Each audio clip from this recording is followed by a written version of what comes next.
Bonjour à tous et à toutes. Me revoilà avec une deuxième question. C'est toujours Eugénie qui me pose une très belle question aujourd'hui. Je te remercie pour ta question. Je passe tout de suite à voir le sujet du jour. Pourquoi ne puis-je pas pardonner le comportement de perte de temps de mon ex-mari, déplacer l'attention du juge sur un autre aspect, question d'interrogatoire injuste dans le processus de divorce? Pourquoi continue-t-il à m'envoyer des SMS via ma fille quand il sait clairement que notre relation est terminée depuis longtemps? Et pour le bien de notre fille, il y a 5 ans, je lui ai donné une autre chance de prendre les responsabilités. Bon, c'est une superbe question. Il y a plusieurs questions dedans et j'espère réussir à répondre à toutes ces questions qui te passent par l'esprit. La première chose que je veux te rappeler, c'est que tous les gens qui sont autour de nous représentent des miroirs vers nous-mêmes. Et c'est une chose très importante à comprendre et à mettre au fond de son cœur parce que on ne voit pas des êtres humains indépendants de nous-mêmes. Ce que nous, on voit, c'est un miroir vers nous-mêmes. Et la, la question qui vient à l'esprit, c'est qu'est-ce qu'il y a dans ta vie que tu n'acceptes pas? Donc, c'est un tout autre sujet. Donc, lui, il a essayé de prendre beaucoup plus de temps, de distraire le juge de l'évident avec des questions qui n'ont pas la place dans le processus du divorce. Ça veut dire qu'il y a, donc le fait que ça t'a dérangé, ça veut dire qu'il y a dans ta vie des choses bien évidentes que tu n'acceptes pas.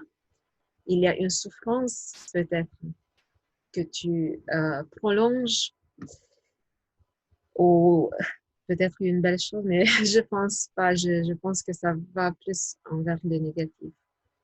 Donc, est-ce qu'il y a dans ta vie quelque chose que tu n'acceptes pas que ça se termine? Donc, il y a quelque chose qui s'est terminé et que toi, tu n'acceptes toujours pas cette réalité. Et peut-être que le comportement de ton mari vient t'expliquer ces mêmes choses dans une autre situation. Donc, on a beaucoup entendu qu'il y a des choses, des expériences qui se répètent dans notre vie, autant de fois qu'on ne veut pas comprendre la leçon. Donc, des fois, c'est de petit en plus grand à chaque fois. Donc, c'est une escalade. Des fois, c'est la même personne qui revient avec la même leçon. Et des fois, ben, il y a beaucoup de personnes qui viennent nous dire la même chose, autant de fois qu'on ne veut pas entendre ce qu'ils nous disent. Et donc, une autre question à te poser, est-ce qu'il y a des choses que tu fais dans ta vie pour distraire ton attention de l'évident, pour ne pas gérer le présent, donc quelque chose qui doit être géré. Donc, tu distrais ton attention en faisant toute autre chose pour ne pas gérer cette évidence. Est-ce que ça te dit quelque chose? Moi, ce que je peux te dire, quand il y a un divorce et vous avez un enfant, c'est le fruit de votre amour à une époque. Donc, même si maintenant vous ne nous aimez plus, il y a un enfant. C'est normal de parler avec son ex-mari. Et c'est d'autant mieux de parler dans l'harmonie parce que cet enfant, il vous lie. Même si vous ne vous aimez plus, vous existez toujours dans la vie de l'autre. Peut-être les messages qu'il continue à t'envoyer, c'est pour t'aider, toi, à te connecter à ta propre vie.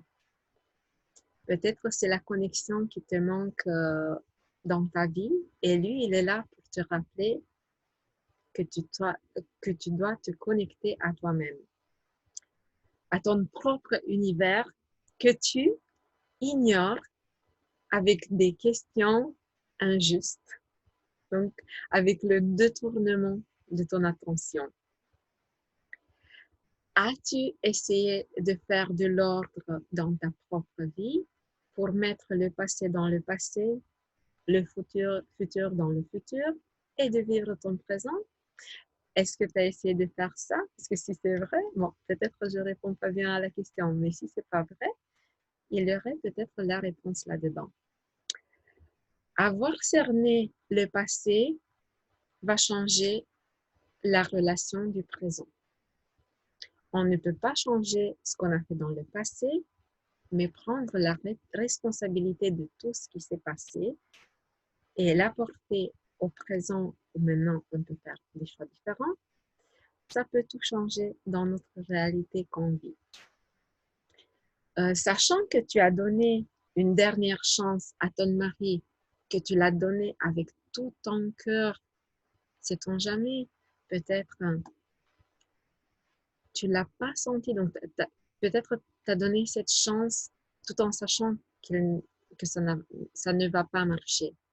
C'est pas grave, c'est le passé, on ne peut pas changer le passé, je viens de le répéter et je le fais en exprès.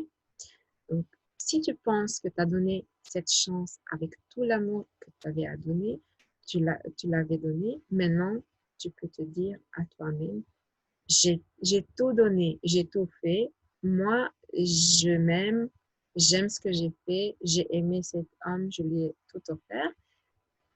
Parce que j'ai senti que c'est terminé, la vie peut aller de l'avant. Et avec cette décision que tu prends consciemment, que tu penses, que tu réfléchis, c'est pas quelque chose dans le subconscient ou que tu laisses passer comme ça. Donc, tu prends le temps de réfléchir et tu vas retrouver une paix d'âme que tu cherches maintenant. Ce que tu peux faire aussi, si mes réponses ne sont pas suffisamment éclairantes, je te conseille de chercher des personnes qui sont dans le doute, dans beaucoup de choses dans le noir, donc qui ne trouvent pas les bonnes réponses, qui n'ont pas le soutien qu'elles cherchent, donc qui ont besoin de l'aide, que tu cherches des personnes comme ça et que tu les aides.